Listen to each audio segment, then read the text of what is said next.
एक देश एक निवडणुकीला केंद्रीय मंत्रिमंडळाने हिरवा कंदील दाखवला आणि त्यानंतर आता राज ठाकरे यांनी काही सवाल विचारलेले आहेत। तसंच निवडणुका महत्त्वाच्या वाटत असतील तर आधी महानगरपालिकांच्या निवडणुका घ्या असा सल्ला सुद्धा राज ठाकरेंनी दिला आहे।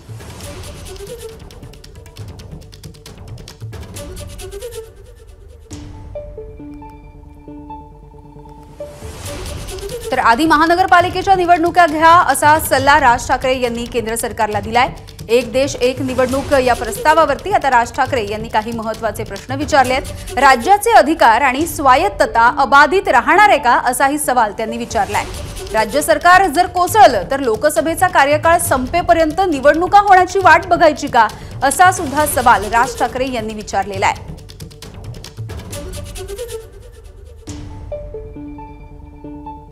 तर एक देश एक निवडणूक याला आता केंद्रीय मंत्रिमंडळाने हिरवा कंदील दिलाय।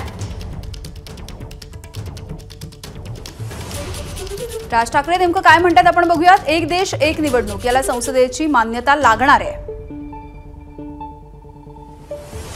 प्रत्येक राज्याचा कौल सुद्धा विचारात घ्यावा लागेल।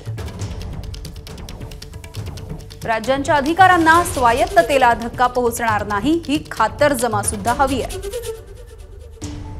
एखाद्या राज्यामध्ये सरकार कोसळलं तर तिकडे आधी निवडणूक होणार का? राज्याने लोकसभेचा कार्यकाळ संपेपर्यंत वाट बघायची का? लोकसभेच्या मध्यावधी निवडणुका लागल्या तर देशातील सगळ्या निवडणुका परत होणार का?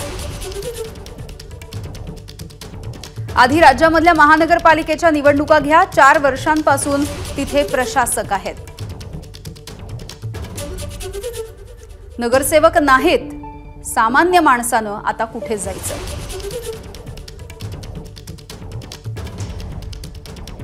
निवडणुका जर महत्त्वाच्या वाटत असतील तर स्थानिक स्वराज्य संस्थांच्या निवडणुका घ्यायला हव्या।